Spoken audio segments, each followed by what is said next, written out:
The audience left their seats.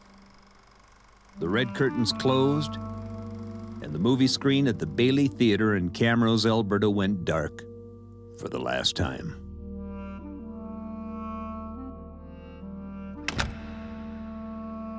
The theatre has seen the evolution of the film industry from talkies to Technicolor, and recently the arrival of the brand new 6-screen multiplex cinema in town.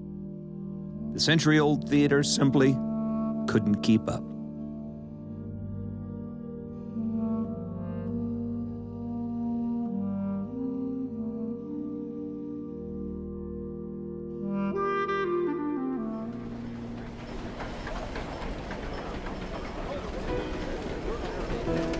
It was the end of the 19th century, and the Transcontinental Railway was completed, connecting the East to the West. Women were not yet recognized as persons, and with nothing more than a soccer ball and 2 peach baskets, the world's first ever basketball game was played in Canada. After a tough recession, with the promise of a second chance and an opportunity to claim 160 acres of your own farmland, Canadian settlers thirsted for a new life and began to journey across Canada to the last best West. They left the comforts of their cities and homes to head to a foreign land with harsh conditions and neighbors who lived miles apart. I remember well the impression my sister and I had upon arrival at my father's house. Our shock was immense and almost unbearable as we stood in the yard and observed this vast open prairie where the naked eye could see for miles in any direction. We looked at each other and broke down crying for the things we had left behind.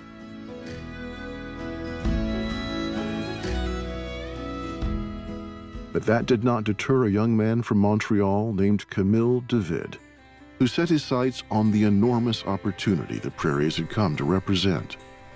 Filled with boundless optimism and an adventurer's spirit, he set out with 200 head of cattle and a burning desire to lay claim to a homestead of his very own. Some of his life, I think, is myth and some of his legend.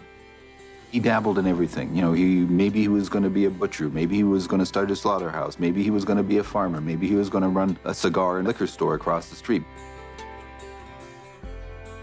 The town had really started only in 1905. Camille gets here, and the economy here in Western Canada is on steroids. It was this sense of breathless prosperity. Why does he come west? Why does he come to Camrose? Why build this theater? We can only make informed guesses. There was no real facility that was open to the general public, where dances, musical activities, plays, vaudeville could take place. And maybe that's why Camille David saw the need for a place such as this building.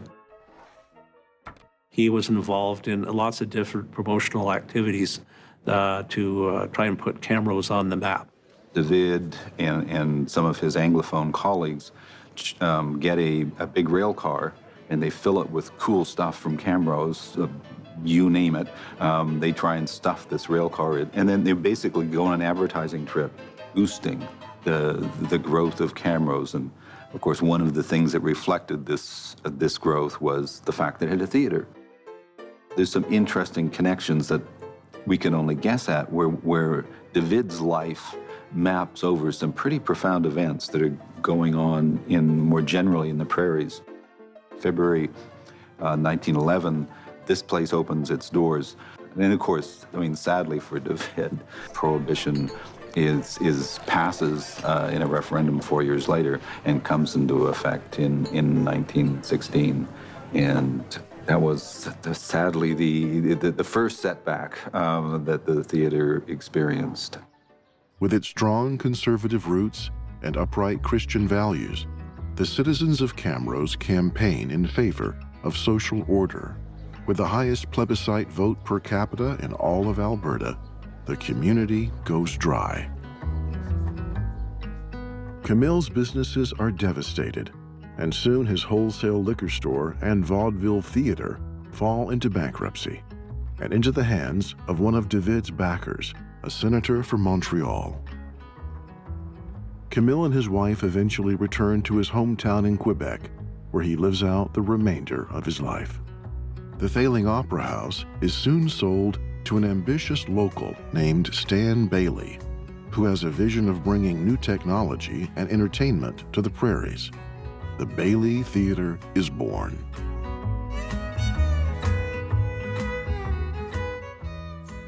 The 20th century happened inside this building. Back then, this was it, right? I mean, this was the sort of social, cultural, political center of the community. The Depression, the wars, women's suffrage, everything is here.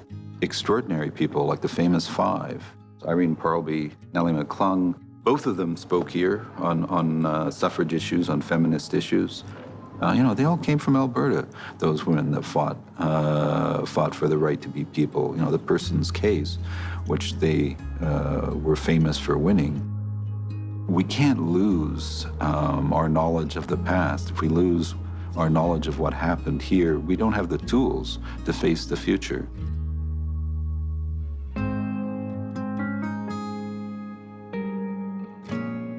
I think we have to reflect on some of the things that are going on in Alberta today that will one day also be history.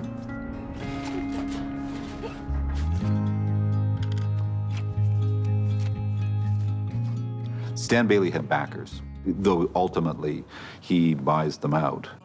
He's an engaging kind of guy. He's got a twinkle in his eye. He's everybody's friend.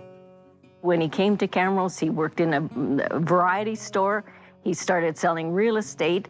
And my hunch, and it's only a hunch, is that the opera theater came for sale, that he became interested. I think he was an opportunist and also an entrepreneur. He was very warm and engaging. He was always very well dressed. He always presented himself very well.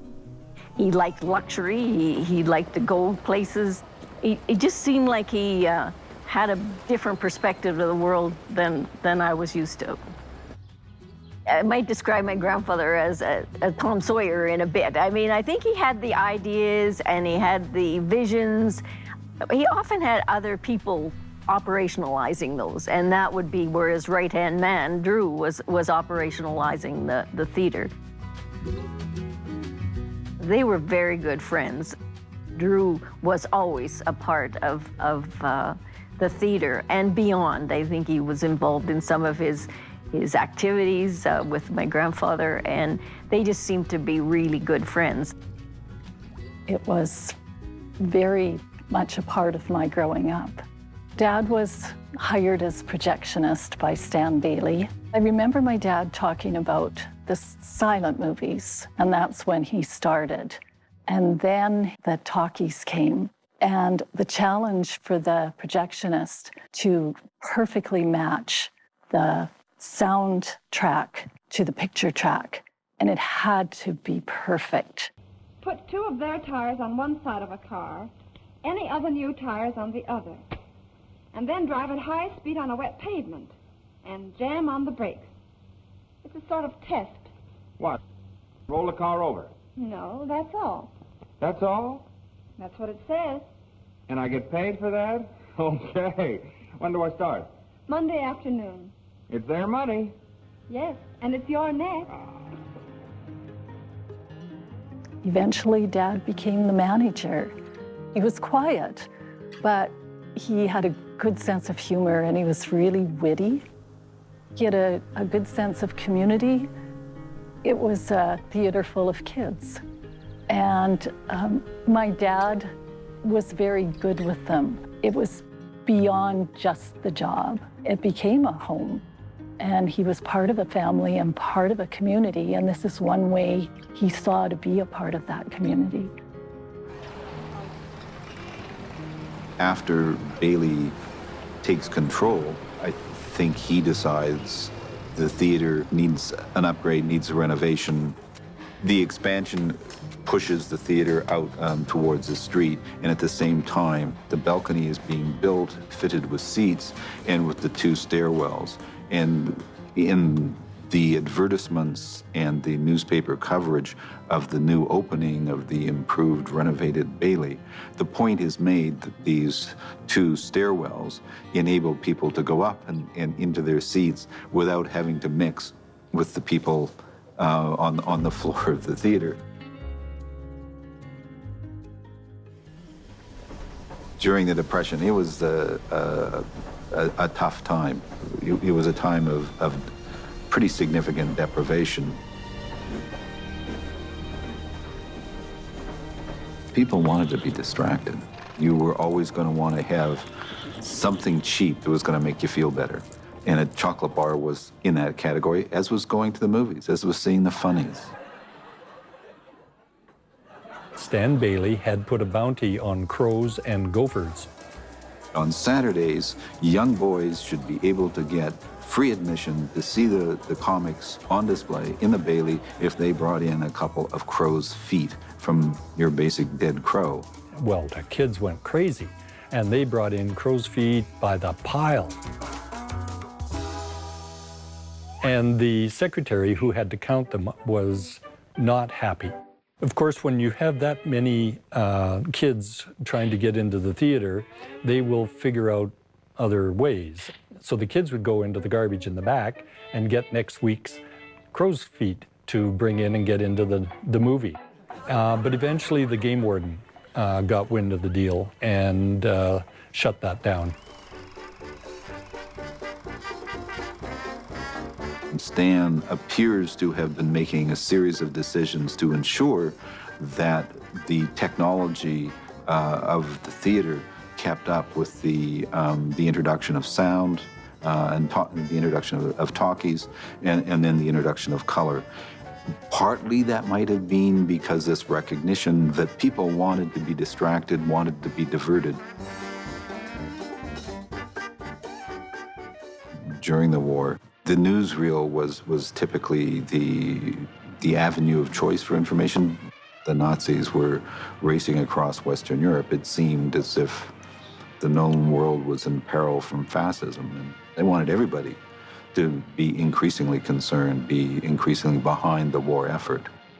These were the ways in which the Bailey was a mirror of various events of the 20th century, that they happen inside here in ways in which to sort of to bring the world to the main street of Camrose, to the main street of a small prairie community. Public gallery. Public interest runs high all over the world in the initial meeting of UNO. A spirit of optimism in the success of the great undertaking prevails among the delegates from 51 nations as they arrive for the opening session. You know, the French have the expression "la douceur de vivre," the sweetness of living. One of the things I think the Bailey will always have to offer us is that sweetness of living, the chance to get together with friends and neighbors, go to a show, have some laughs. It's great, and I think if we ever lose that sense of community, that desire to get together with friends, to watch some live music, to have a sense to see real performers make us laugh or make us think, we never ever want to lose that. That's part of our humanity. Those kinds of things are necessary to feed the soul. You don't exist on just knowledge and facts and science. I think that's what drove Camille David to bring a theater into the middle of the prairies, because he understood that we need the arts. And it is what feeds us at our center. And if we don't have it, there's a void, and we keep looking for it, and we'll go long distances to find it.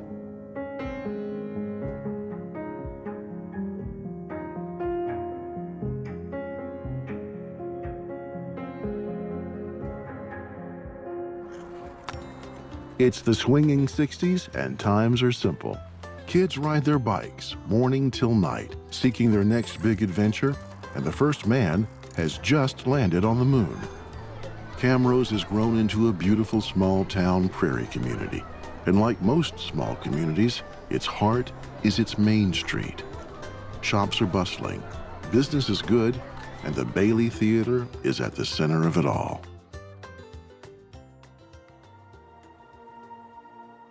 I think a lot of friendships were established at the Bailey Theater by many generations. Like I said, my father used to come here when he was a kid. I think a highlight, of course, was all the junk food, the popcorn, the licorice, the pop. Saturday afternoons, I would get to come to the matinee. And of course, there were always the people in the balcony who like throwing stuff down on the people below. If these walls could talk. My first date with my wife was up there in the balcony. A lot of this stuff, when it's happening, when you're kind of in the middle of it, you're not really analyzing it in any way. You're just kind of living it. And so probably a lot of us have taken the Bailey for granted over the years because it's just been there for us. I think we definitely noticed it when we lost it. And that's probably like a lot of things, we take them for granted until you don't have it.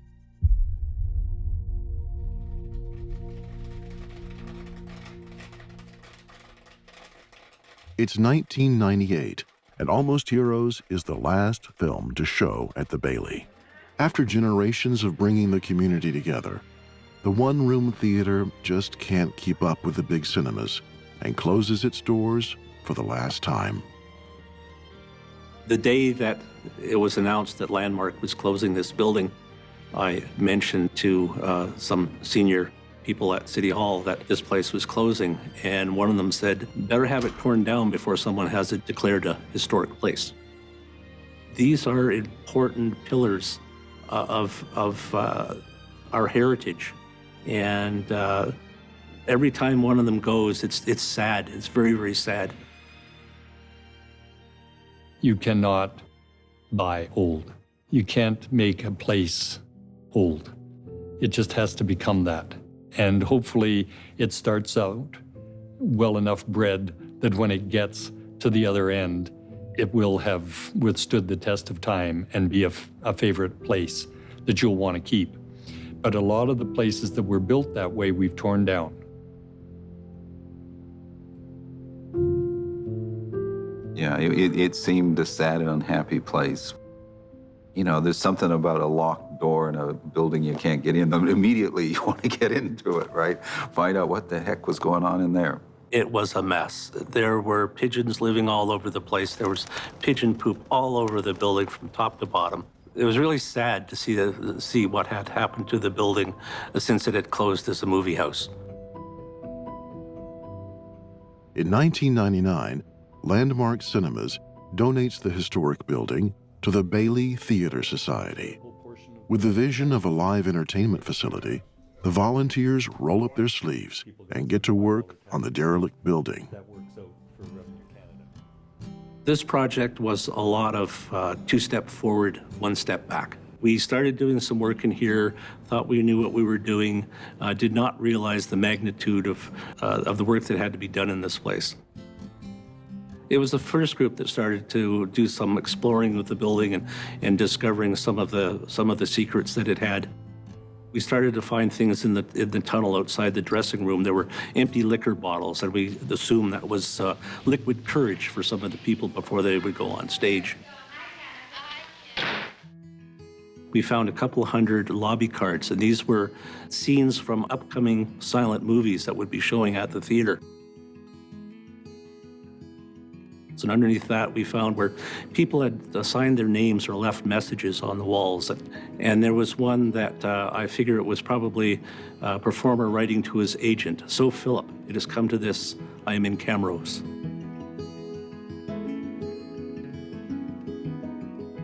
Eventually, the money ran out, and the whole thing shut down. Like many communities in the early 21st century, Camrose is growing and has attracted the attention of big box stores, which are laying claim to the west side of the city. Main Street Camrose begins to die, and the community decides that it's time to do something about it. The Main Street Revitalization Project begins, and the Bailey Theater is at the top of the list. One day I read an article in the paper that a group of volunteers had decided to restore the Bailey Theatre. I was an architect, so I volunteered to help. And it turned out that they didn't have a budget. What they thought they might be able to do for a couple of $100,000, I immediately saw was well over a couple of $1 million. We knew that we couldn't do this with a few little grants and donations. We needed a white knight.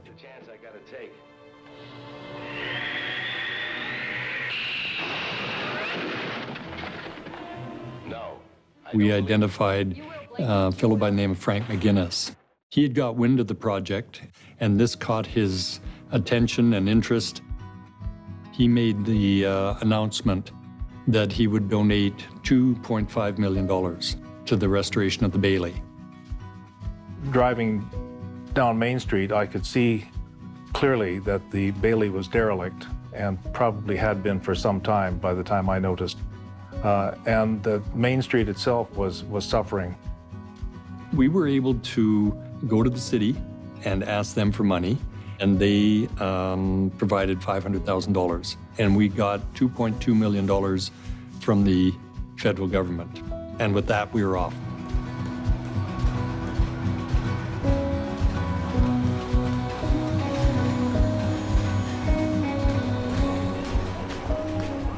With much excitement and anticipation, the Bailey reopens its doors as a live theater venue, exactly a century after its original opening. It feels like the audience is embracing you when you're standing on the stage, because it's so intimate. If you sit anywhere in this theater, you can very easily hear a person who's projecting their voice properly, and it has to do with the way the building is shaped, with the metal walls, the metal tin walls that we have here. We just left things as they were. This was almost a Victorian view of infinite elaboration, decoration, and a feast for the eyes. That's one of the things that will help the Bailey survive. It has provenance, it has history, it has patina, it has the weight of its past, and everyone who comes in through the doors brings that with them. As great a room as it is, though, it's not until you put the people in it that the magic happens. Every time that there is a wonderful performance here, people leave a little bit of their joy in the building. They take a lot with them, but they leave that positive energy here, and the building absorbs it. It has a memory of these things, and it's got a long memory of these kinds of things from its earliest days. And that, for some metaphysical reason, seems to draw people back. It goes beyond entertainment, I think. I think it's just an asset that's hard to replace. You can't replace it. There's a passion to be involved, and I think my passion is probably deeper than others.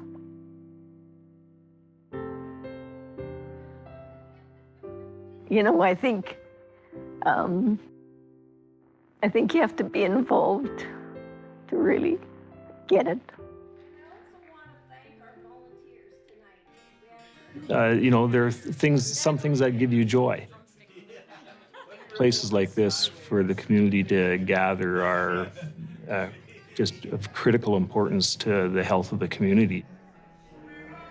I just think that it's one of the things that makes life worth living and makes a community a community.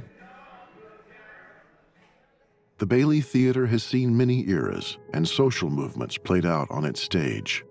They exist in its architecture and in the memories and stories of those who have embraced the theater's presence. Yet, even today, the theater still struggles as the old is exchanged for the new. In this moment, society values that which can be streamed. Yet, we cannot forget the building and its strong memory, tying our past and present together, connecting us through time. While history connects our humanity, it is artistic expression that helps to create cultural change, freeing us to explore the human condition. It's on its own journey now. I've got a sense that this is too important to the community. They will embrace it as they always have. They'll do whatever it takes to pull it back from the brink again and again. And know the places that I've been, the faces mine offense, fumbling,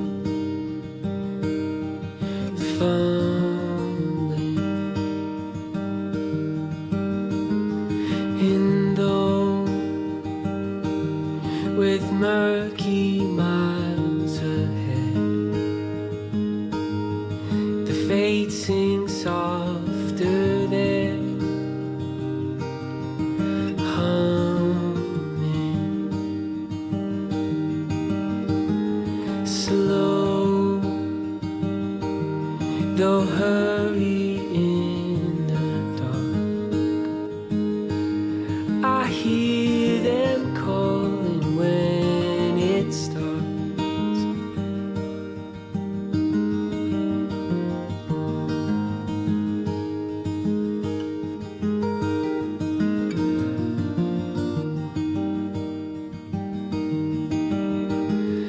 And go, they'll find you in the glen. The horsemen